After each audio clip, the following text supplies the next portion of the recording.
Seterusnya kita tengok example. A flat boat hull weighs 130 kN when fully loaded. Figure A and B show the front and side view. Okay, so A ni adalah front view. Okay, A is front view and also B is side view, pandangan sisi. Determine whether the boat is stable in the water. So dia sudah tentukan sama ada objek kita stable ataupun tidak. So macam mana nak tentukan? Kita kena pastikan bahawa YMC must bigger than YCG. Kalau kita dapat sebaliknya, then kita kelaskan dia sebagai unstable. And find out X. Okay, so kat sini silap tertinggal. Find out the value of X if the boat will float. Terapung. So kalau kita punya boat ni terapung, dia suruh kita measure the value of X. The center of gravity is at 0.7. Okay, so CG dia dah bagi sekarang. Nilai CG dia dah bagi 0.7. So now kita just compare, kita perlu dapatkan nilai YMC. Dan kita comparekan dengan YCG yang dah telah diberi. Alright, the length of the boat is 6 meters. Okay, so length dia dah bagi. Lebar dia adalah 2.2 kat sini. Okay, so the width is 2.2 meters. And the height is 1.2. Alright. So objektif kita sekarang, the first one kita nak dapatkan nilai X. And the second one to determine the value of YMC. Okay, so macam mana nak dapatkan the value of X?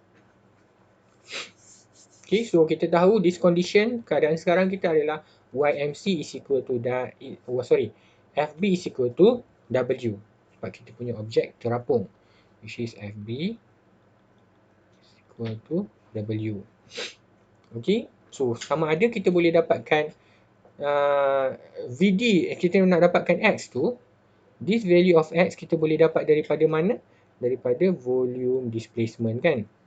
Sebab daripada volume displacement, bahagian yang tenggelam ni, kita akan darabkan dengan X, which is maksud saya kalau VD tu 2.2, okay, lebar dia darabkan dengan panjang dia adalah 6 meter, kita darabkan dengan nilai X. So daripada sini kita akan dapat nilai X. Maksudnya kita kena ada the volume of displaced. So sekarang kita ada volume displaced kita is equal to 13.2x. Kan? Jadi X tu kita kena cari dulu VD. So basically daripada mana VD kita boleh dapat? Daripada formula FB. FB is equal to rho G VD. Kan? So rho of water darabkan dengan G should be no problem. VD, bukan VG, VD. Okay. So kita nak dapatkan VD, kita perlulah dapatkan FB, which is FB ni sama juga dengan W. So W ni kita boleh dapat tak? So kalau tengok pada soalan, dia ada bagi tak density of weight of flat boat. Okay, kat sini dia dah bagi weight of flat boat, which is W lah. Kita substitute, masukkan. Ini adalah weight. Okay, so maksudnya sekarang kita tahu weight of boat is equal to 130 kN. So kita masukkan dalam ni, and then kita sama juga dengan FB yang kita dah dapat tadi. Okay, so FB, this FB. Okay, VD dalam sebutan X, in term of X. And then kita substitute masuk, dan kita akan dapat the depth of immerse, ketinggian yang tenggelam. So it's equal to 1.004 meter. So daripada kedalaman yang tenggelam, kita tahu YCB, which is YCB adalah separuh daripada kedalaman tenggelam, which is 1.004 divide by 2, and then we get 0.502 meter. And then kita dah ada YCB. Untuk dapatkan YMC, to calculate YMC is equal to YCB plus YCB plus MB. So YCB kita dah ada, MB. MB sama juga dengan I over VD. So now I. So I tu kita tengok dekat surface of water. Sekarang kita punya boat. Okay. Boat kita adalah bentuk segi empat. Bila kita potong dekat bahagian surface of water, kita tengok daripada atas, kita akan nampak macam ni lah.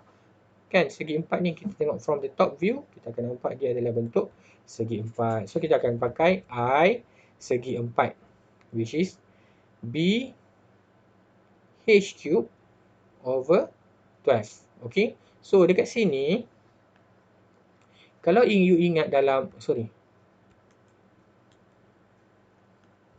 kalau you ingat dalam topik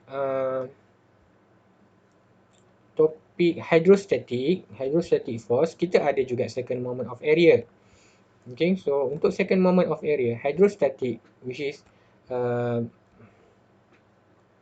segi empat contohnya BH cube over 12. Ini kalau untuk second moment of area segi empat. So how to differentiate between second moment of area untuk hydrostatic dengan second moment of area buoyancy? Okay, so kalau hydrostatic, kita ada gate kan? Kita ada gate, so this will be the high and kita punya base, this base. Tapi, kalau kita punya untuk buoyancy, second moment of area untuk buoyancy, bila kita potong dekat surface of water, kita tak tahu pun mana satu dia punya base. Sebab kita nampak daripada top view, kita akan nampak macam ni. So, macam mana kita nak tentukan ini H ke ataupun yang ini H? So, satu perkara yang you perlu ingat adalah BH cube, nilai H tu mesti lebih kecil daripada B. Maksudnya sekarang, kalau you tengok, ini panjangnya adalah 6 meter. So, ini 2.2. Kan? So, ini 2.2 lebih kecil daripada 6 kan? So, automatically, ini akan jadi H, ini akan jadi B. Which is, mesti ingat B mesti lebih besar daripada H. Okay? So, kena ingat B lebih besar daripada H. Kalau ada hydrostatic, tak ada masalah. Sebab memang kita punya plate dalam keadaan macam ni atau condong kan. So, kita tahu dia punya base dia berapa. Dan dia punya tinggi berapa. Tapi, bila buoyancy, kita potong dekat surface of water, kita tengok daripada atas, macam mana nak tentukan mana B, mana H? Kan? Jadi, B mesti yang panjang ataupun nilainya lebih besar daripada nilai H. Okay? Jadi, for this case, kita akan ambil B kita adalah 6. B, yang ini B, yang ini kita punya H. So, dia punya formula adalah sama. BH cube over 12. Cuma bezanya, kita nak tentukan the value of B and also the value of H. Alright.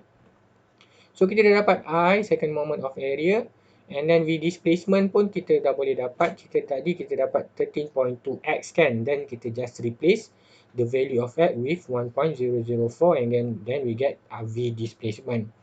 So kita dah ada I, kita dah ada V displacement, kita boleh calculate MB. So I over VD, which is equal to 0.402. Dan kita boleh dapatkan, kita dah ada MB, kita dah ada YCB, kita boleh calculate YMC. YMC itu ke YCB plus MB.